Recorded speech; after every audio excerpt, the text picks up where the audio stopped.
My name is Armando Venegas, and I'm the director of the Utah State Instructional Materials Access Center, USIMAC.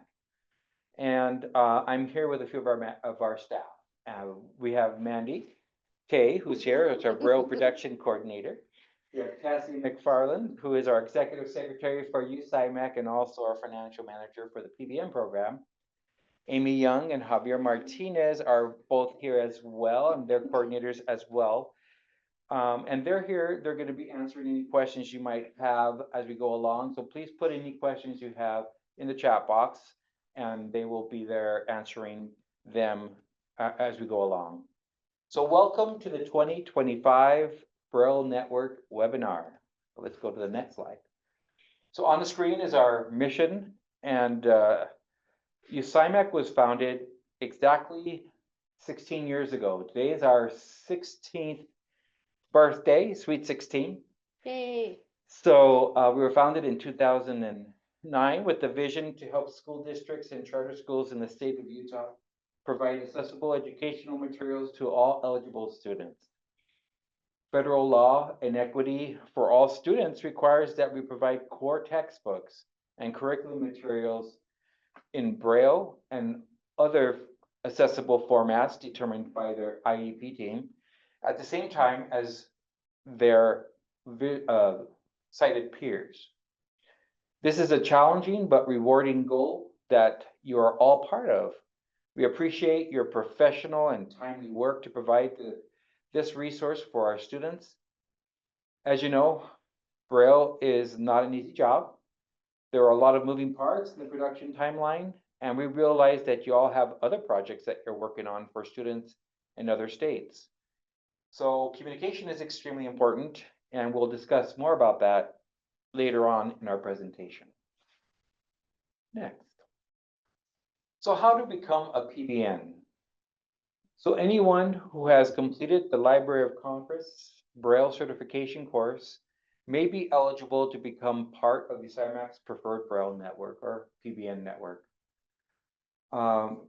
Email your statement of qualifications, letter of interest, and a copy of your certificate to pbn@usdb.org. And then we review applications as they come in 3 times a year, in October, December, and February. So you will request, once we have your qualification and we approve that, we will request and complete our USIMAC internal UEB proficiency test and return it by the required date. We review all the returned tests, I guess, 3 times a year in October, December, and February. An evaluation team will evaluate your statement of qualification, letter of interest, and test results, and let you know if you have met all the requirements to be on the approved vendor list. You will be notified via email. All right, at the beginning of the year, active PBN members will receive notification via email requesting your current year's price list. You have an example of the form on the screen. Updated price list forms are accepted by active PBN members year-round. The state of Utah is required to award contracts to the lowest available PBN member. We award contracts to available members with the lowest cost in a specified category, and then continue to the next lowest and so forth, moving through the list. If you choose not to submit a new signed price list form, you will remain inactive in our system for up to 1 calendar year, after which you will have to reapply and retest. If we have competing members, we will offer the project simultaneously to each PBN member within that price range, and will award the contract to the first PBN member to respond. If you're unsure what rates to list, please talk with others in the industry, or you can look at last year's rates on our website. If you would like to receive more work, you may want to consider lowering your price. In 2021, our eligibility requirements did change for UEB Technical Math. For active PBN members who would like to bid on UEB Technical levels 1 through 3, you're required to complete our internal math test. Or you can submit a UEB Technical certificate from CNIB in order not to take the test. For non-members as a prerequisite, you must first meet the qualifications to become a PBN member with USIMAC. Just on the screen, we have some bulleted points of kind of how that test goes, if you're curious. Armando. Okay, awarding and accepting work. On the screen, you'll see an example award email. As a reminder, all bids after April 1st of 23 will have pre-approval to start 4 business days from the date the bid is accepted. You are authorized to begin work on the pre-approved start date, and that would be identified in the email. You'll see a little, right now you'll see the arrow pointing to the time, the pre-approved start date, where you would find it in the email. If a contract is canceled after this date, you will be compensated for any completed work that you submit within 24 hours of contract cancellation email. And again, you can read through if you are interested in the rest of that email. But I'm sure you all have received this before. Most of them. Let's go on to the next. So the approved purchase order. You'll see an example email on the screen of the approved purchase order email. One thing to note, please include your PO number on all invoices. If the PO number is not included, this will delay your payment. Please take note of that. We will reiterate in this email the date of your project, the due date of your project. Please note your editor cannot make changes to the deadlines or authorize payments. So all the information that you would need is in this email, including the due date for the entire project, the PO number, and the date the project is due. All communication must be sent via email to pbn@usdb.org,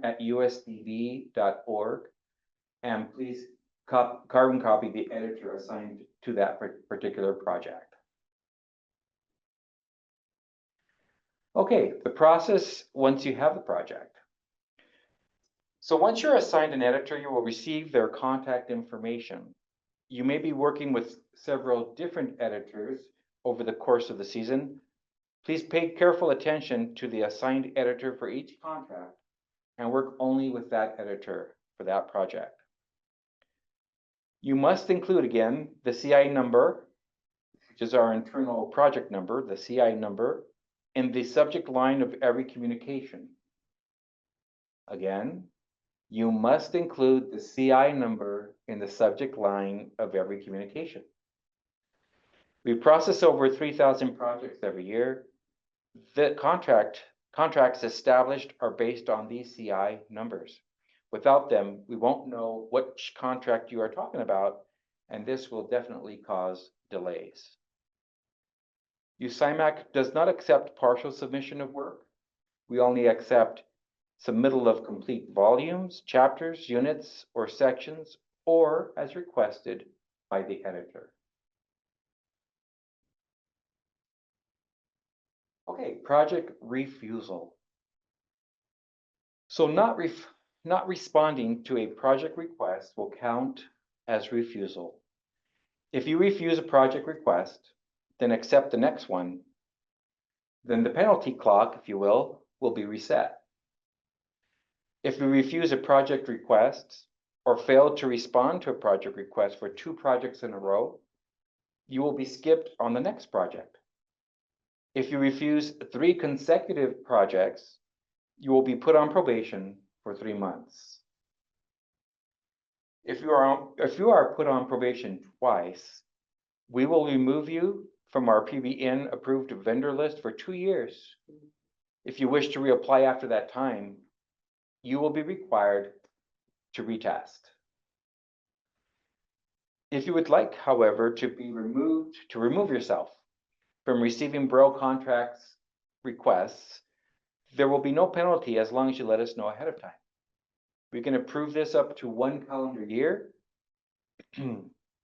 Examples for this request include maternity leave, surgery, life emergencies, etc.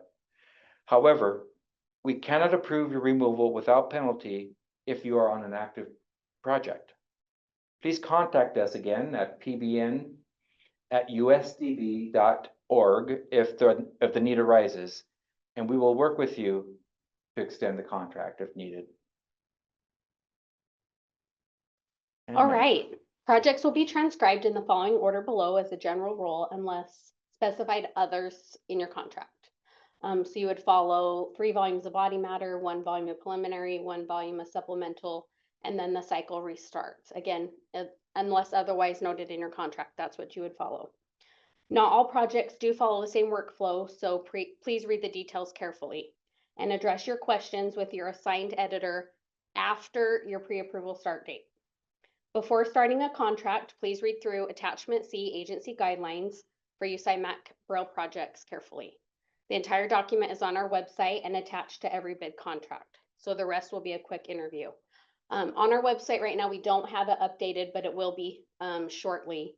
The only changes are very minor changes, mostly to links to the different guidebooks as GTSG was updated, UEB was updated, BANA was updated. So all those are pretty much just links or minor errors that would change. So the rest is just kind of a quick overview. Here we have a screenshot of 13A, 1 through 3, detailing how you would handle a separate tactile graphic volume, including picture examples. The process was implemented in 2020. Next, we have 2 screenshots, first of 13B, 1 through 2, showing a math example detailing how you would handle embedded tactile graphics. Again, refer to your contract email regarding which process to follow. It's listed directly under the category level in the second screenshot, and we've got a little green arrow pointing to it. That's where you would know. We will continue the R1, R2 proofreading process, which applies to the first submission of the first volume of body matter, and the rest will follow a regular proofreading process. This means the first submission will go through 2 sets of proofreading before sending you the notes. The process provides a better overview of potential issues in subsequent volumes, which in turn improves the quality of our work. The error limit for R1, R2 is no more than 75 total errors. If your volume reaches max errors, then we'll return it to you. You will not receive violations during the R1, R2 process.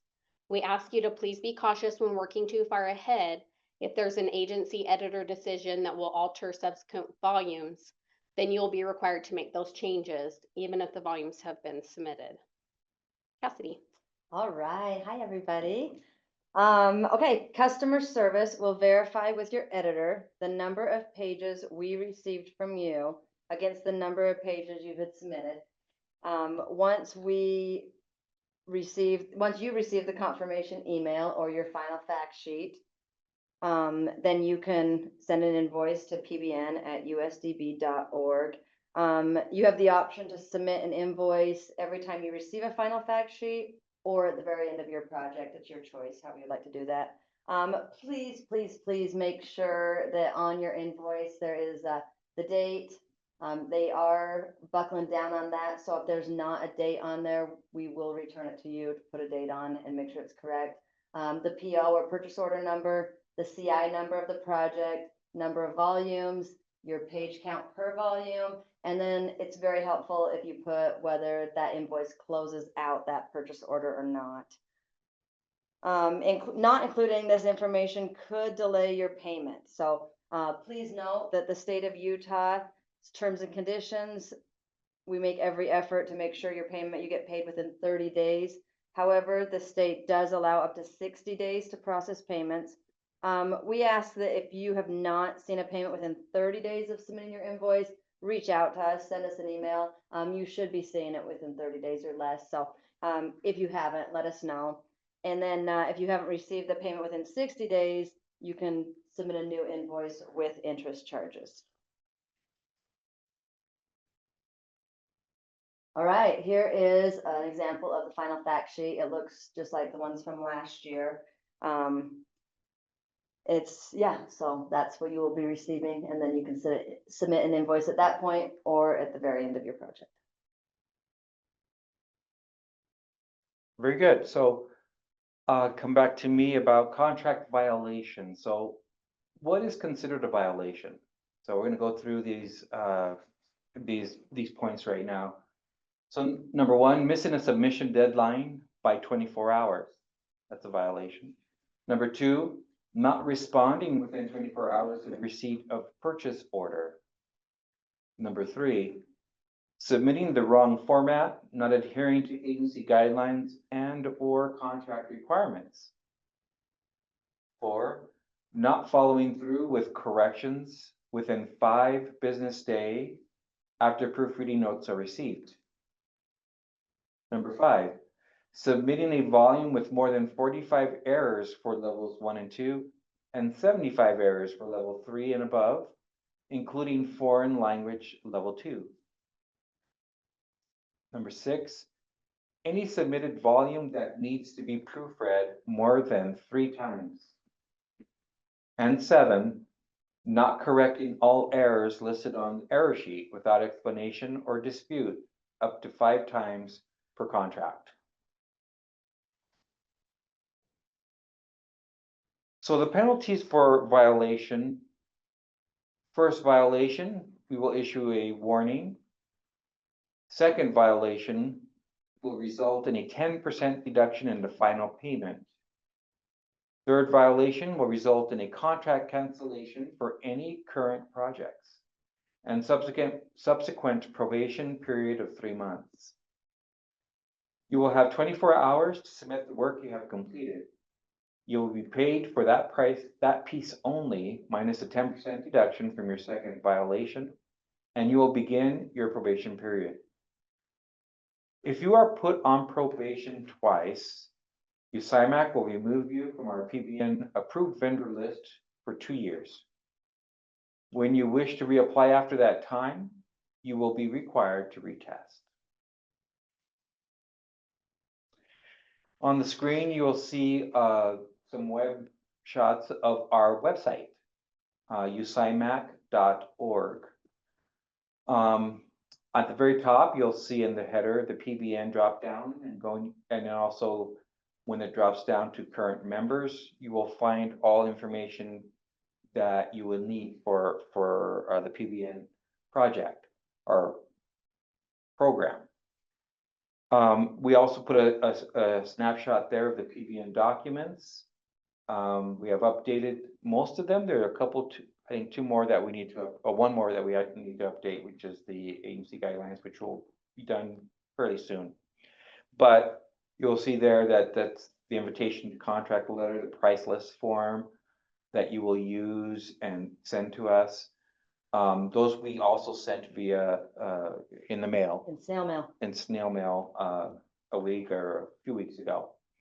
And then of course all the templates.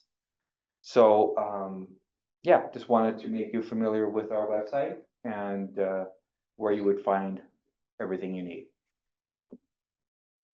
And with that, we've come to the end of our webinar. You'll see our contact information. Really, pbn@usdb.org is the best email, and the only email that really you need to be sending things to.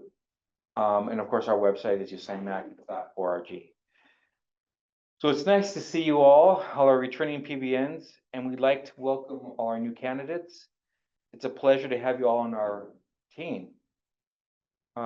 Thanks for your participation and feedback on the surveys. As a follow-up on our previous discussions about the results of the PBN tactile graphic survey and pilot discussion, we will not be pursuing that option at this time. So if you have any other questions right now, please feel free to unmute and ask, or you can type them in the chat box, and we will stay on for a few minutes to answer any and all your questions. Thank you so much for your time. So good to see everybody on here.